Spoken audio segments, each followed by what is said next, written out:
drive a great big Cadillac. Gangsta white walls, TV antennas in the back. You may not have a car at all, but remember, brothers and sisters, you can still stand tall. Just be thankful for what you got. Thank you, Dr. Denny and Jill, and all the friends who have gathered for this moment. Every moment is different. If I were in a church setting, it would be a different setting. But since I've been in so many different settings, I've been home right here, okay? And it's good to see all of you. What I would like to do, before I introduce myself and my spouse, I would like for you to share who you are, so that Gary will know which friends did show up, okay? Over here. Okay, good. Same thing. I remember Gary, I think drove a little before I did. He's got an old Billy's cab. I remember him going back to the late 80s. Okay. My name is Brian, and same thing pretty much. I work with Gary and veterans on 11th Marriage. Okay. I've known him for about 15 years or so. Good. I'm Bernard, and I worked with Gary at Aspen many years ago. All right. Okay.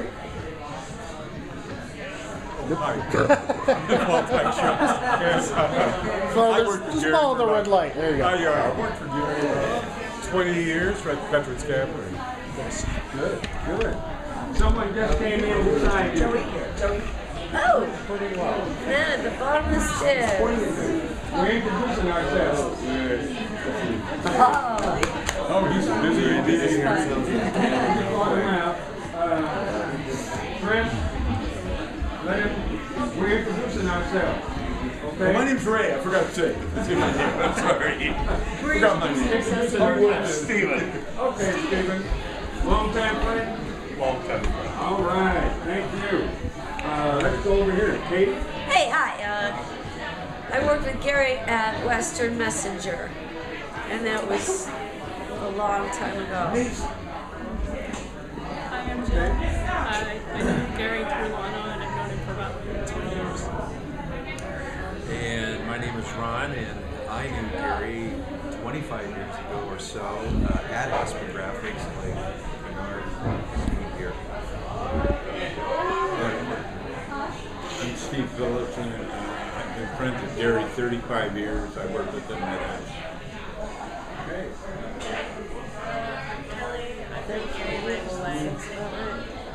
Okay. Hi, Sartor family. I'm Dr. Lana Denny, and I know we have talked with you on the phone a bunch. This is what I actually look like, and Gary and I worked together at the cab yard for 13 years. All right. Gabby? Angelique Fitch. I actually never met Gary, but I'm very good friends with Lana and with Jill, and I'm married to Pastor Fitch. Thank you. And I'm Douglas Fitch. I'm the former senior pastor of Glide Church here in San Francisco. Never got a chance to meet Gary, but when I saw the picture here, I said, I've seen that face in the city.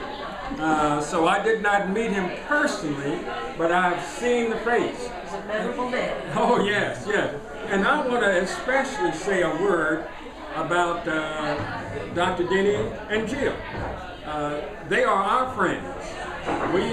She's a chiropractor, and she keeps me in good health. My wife and I see her twice a month, and she is not quite a painkiller, but she does bring a lot of pain to my life. Every time I'm there, she is, her hands are as great as any hands I've ever felt, okay? And she makes it worth my while. So I'm just glad to know that there are friends like Dr. Denny and Jill. and you who are at the cab company, those of you who made a contribution to the night, it makes a difference. Friends make a difference. There are two songs that many of us may recall, and they stand out in my mind. Many of you may remember Bill Withers' Lean on Me, When You're Not Strong. Yeah. I'll be your friend, I'll help you carry on. Because we'll all need somebody to lean on. Our lives become topsy-turvy. And somehow, somebody needs to come into our space who can help us. And there's another one by Taylor. I can't think of it right now, but I've got it here for you. It's You've Got a Friend.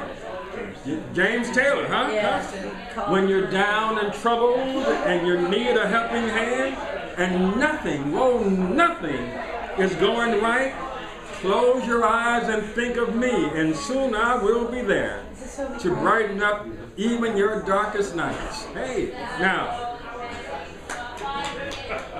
All right, that's your song. So you know that one. Okay, good. But now, the fact that I don't know him is not sufficient to have us just meet tonight, because some of you did know him. 35 years, 15 years, 25 years. And I want you to contribute what you need to tonight to make this worthwhile, a worthwhile celebration. So I want to ask you right now. First, we're going to have a moment of silence to honor the life that we know. And then I want some of you don't have to all share, but I want some of you who choose to share a good story, all right? Funny story, you name the kind of story you want to share. But let's just have a moment of silence together.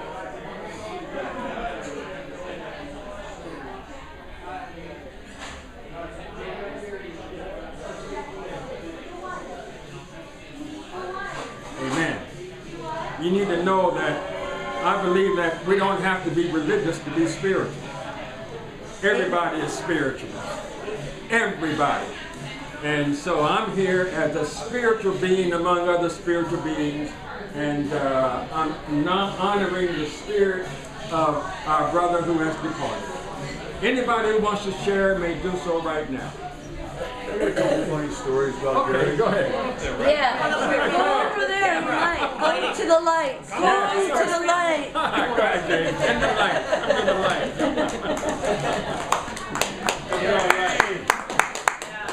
My name's Raymond, and Gary, I think Gary Crowley and I both started driving a taxi about the same time. I think he was a little before me, I'm positive. And we weren't super good friends, but I mean, I really loved just seeing him in the garage and talking to him. But two short stories I remember him. I just started driving for a couple of months at Veterans Cab. We used to have these big old Chryslers that were just, and I remember I'm going down Grand Avenue, and I felt like I was driving to 22 Fillmore, narrow street, and I haven't been driving a car for about 5 or 6 years, and so this is all new to me. And there's this cab behind me, and I mean, he's like right on my bumper, practically. And I'm looking, and I go, oh, and I looked in the rearview mirror, and who do you think it is? It was Gary, and in his face, I could see it. Get the frig out of my way. I don't forget that. So he's really probably the first cab driver when I started driving that I really knew, and that's how you know cab drivers. Second story goes back to you. You worked with Western. In daytime, I'm walking down Kearny Street, and like I'm a night driver, so this is all like San Francisco, like a second city. And I'm going, wow, this is fun. In the daytime, on Kearny and Pine or something like that. And I'm looking, driving down Kearny Street on his bicycle, going out. He's just booking. It's Gary. I go, Gary.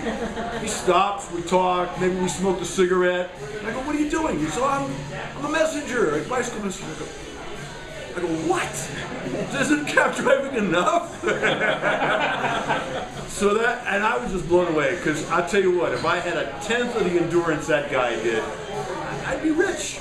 All right. And those are my two stories. All right. Thank you. Thank you.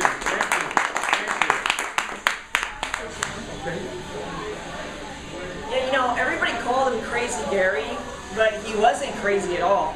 Really, that was just a big act, right? You know, he had his life together. He owned his own medallion. He managed a big apartment building in Oakland. He had saved and planned for retirement. And he was our dear friend who used to watch our pets whenever we left. He would stay at our place in the city. And you don't just trust anybody in your apartment. Like, they've got to be a solid friend. You know what I mean? And that's what Gary was. We have a lot of exotic pets, and he would write little notes about what each one ate that day, what they were thinking. Well, the turtle only ate 2 fish, and then she looked sad because you weren't there, and then she climbed on a rock, and I don't know what she was thinking about. I mean, he used to write these crazy notes, you know, but they were great. It's like what every little animal did when we were gone. And then, you know, when we worked together at the cab company, Gary was my Superman. He was my savior. Every time something happened, I had a blowout at Bay in Columbus and blocking traffic, boom, there would be Gary helping me get things fixed. And I remember one Saturday night in particular, I had dropped somebody off in Pacific Heights and I pulled into a driveway, and it was when we used to have those big old Crown Vics, those huge ones, right, from the early 90s. And the damn thing jammed in park. And of course, just then, on cue, the homeowner opens his garage and wants to get out of his driveway, and here's my big Crown Victoria in the way, and I can't get the gear shift out of park. And I called dispatch, and they're like, yeah, toll will be there between an hour and never. You know, it's Saturday night. And I called Gary, and Gary came, and he like just completely broke the house out of the steering column and got it into drive, and I got back to the cab yard, and you're like, who broke the cab? And I'm like, oh man, it was the homeowner. He was mad. He was mad. But, you know, that's how Gary was. He was always saving me from something, or helping me move or do something. He was that friend. And then, you know, as we got older, our roles changed a little bit, but he stayed in our lives, and he was just like, he was like our cousin or something. You know, he knew my mom, he knew my brothers, my grandmother. He was all came to our family parties, and yeah, and we're gonna miss him a lot. Thank you. James Taylor, all over again. You've got a friend. You've got a friend. Who else? Hello. Okay. Hello, Gary's family. My name's Kate. I'm taking him to the finish line with my little skirt here. He told me 3 stories, and I saw one of them, so I know it's true. One, he said when he was a little kid, he used to be the crossing guard at the school, and they gave him a white belt and a little white sash. But what he really loved the best was the hot cocoa. And he would show up with the janitors so he could get his hot cocoa every morning. The other thing he told me about, well, this is the one I saw. He would be waiting to get this red light. Once he got that green, he'd go all the way, like 2 miles. All the lights were timed. And I would watch him perched a block above this huge, steep block. And it would turn red at the bottom of the block, and he'd count 10, 9, pulsing all the way to 1. Let go, and the light was still red. But he knew it was going to be green by the time he got to the bottom. And it was, and he would sail clear down all the way through Market Street. And if you've ever been in San Francisco, that's a long way on a 1-speed bike and all your little faith right in your chamber right here. And then I think the last one, I love this one. Oakland could get pretty hot.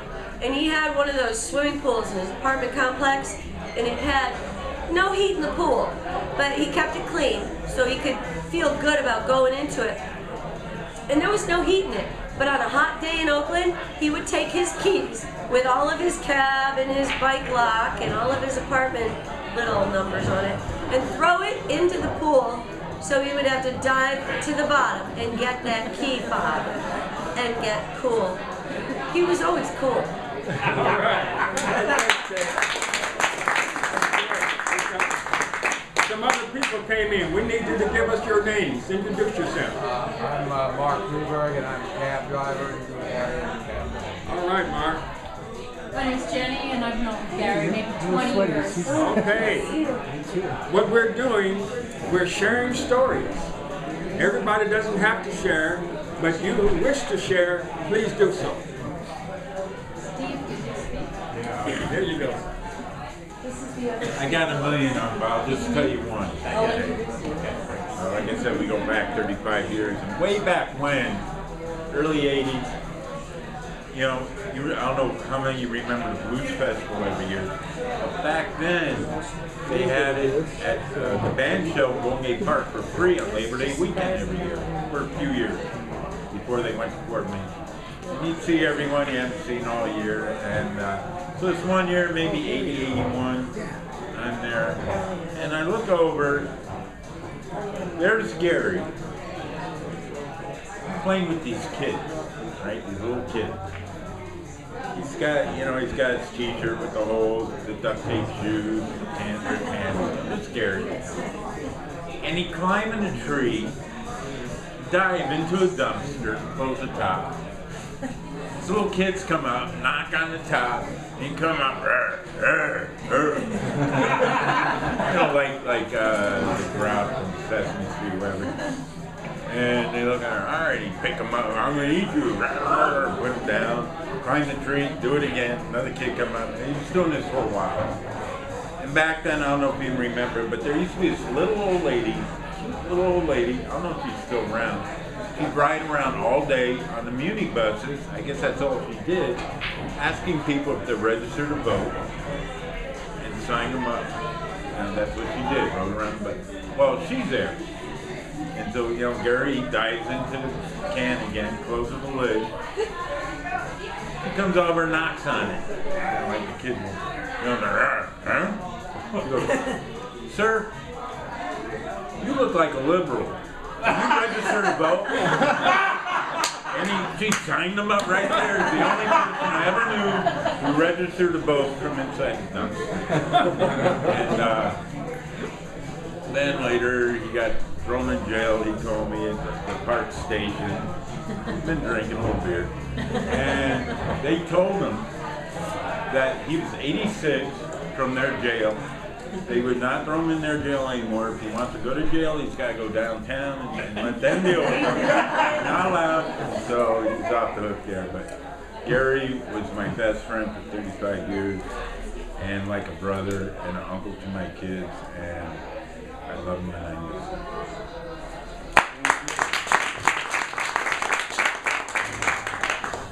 Every friend represents a world that can possibly be ours if we have that person in our life. It is amazing as I hear your stories. Gary and you become more than what you were until that moment happened. Your world then begins to open in a different way. Gary's as well as yours. Let's have some more. Share some more. Hello, Sartor family. I understand that our last speaker was Steve Phillips, and I'm Steve Phillips, so there's two of us. And I knew Gary for more than 30 years, and Gary only had two speeds, fast and more. And Gary, he would come into the garage. I knew him as a driver. I knew him more than 30 years. I knew him as a driver, I knew him as a dispatcher, I knew him as a manager. And he never called me Steve, not once. My name was, hey Phillips, how you doing? I was always hey Phillips. But he always had this huge smile on his face. And somebody was mentioning the big, huge Crown Victorias that we got. He loved those cars. They had good visibility. And we got these new, sleek Crown Victorias that he didn't like them. They were too fancy for him. And he was a medallion owner. He'd let me give his medallion out in a new cab if I would save him one of the really good, old, beat-up, boxy Crown Victorias. And he did that for years. I was so sorry when we retired our last one. Gary was just a presence that would not stop. And it was such a pleasure to know him. I will always see his smile. I will always see his grin. And Lonnie just nailed it. He would help anyone. And we had stray cats around the garage, and he would tend to them. He tended. He was kind of our den mother. But I will never forget that smile and his energy that just wouldn't stop. I'll miss him dearly. Thanks.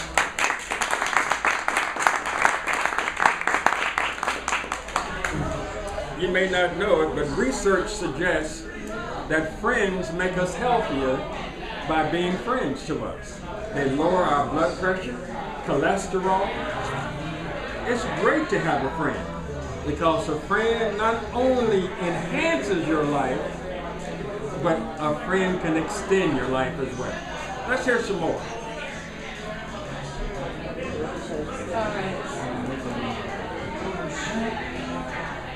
I met Gary when I first started driving, maybe 20 years ago, and I was the only girl, and I walked into the garage. It was 3 in the morning, and it was all guys up against the wall. And then, like, as soon as I stepped in, everybody shut up because they were like, "What is the girl doing here?" And I was all alone over there, and there were guys everywhere, and Gary walked right through, straight through. He was wearing his silver cowboy boots, and they were spray painted, they weren't duct tape. And he shook my hand and he said, "I want to take you and your entire family out to dinner." And I took his number, and then about 3 months later, 3 of my brothers were in town, and my sister was here, which hasn't happened before, and it hasn't happened since. But I called him up, and he took us all out to dinner, and treated everybody like perfect. And, awesome. Yeah, so my brothers love him, and I miss him. You've got a friend. Yeah.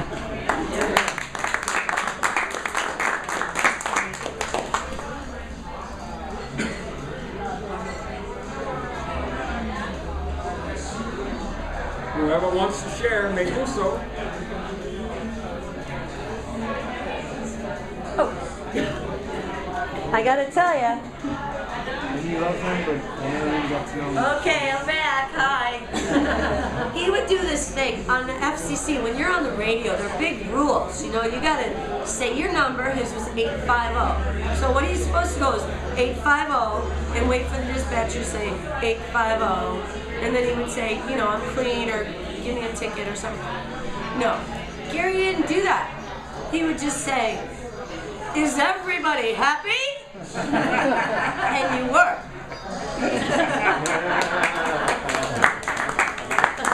He was the best. That's great. I did not intentionally plan for this to be a religious setting, but what you have shared makes me say something, okay? You may not know this, but the title that Jesus would most use to describe people who are like him was not disciple, was not servant. The word was friend. He said, "No longer do I call you servants, but I call you friends." That's why the Friends religious group got its name. Friends. Can you believe it? Tonight you are expressing what most of us would like for church folk to be like. It is amazing that I can come to places like this and I find more friends here than I do in church. You're welcome, okay? More, because no longer are you servants, but you are friends. And what I've experienced tonight with all of you, not knowing Gary, I have experienced at the core of his life, friendship. Friendship. Friendship. Friendship. Friendship. Thank you for inviting me into this relationship. I deeply appreciate it. I hope I can be a friend as well. Thank you. Thank you. Pastor, thank you.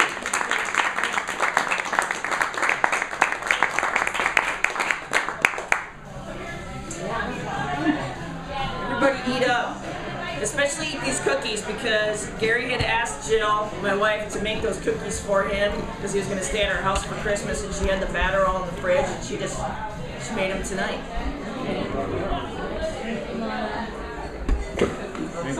Cookies.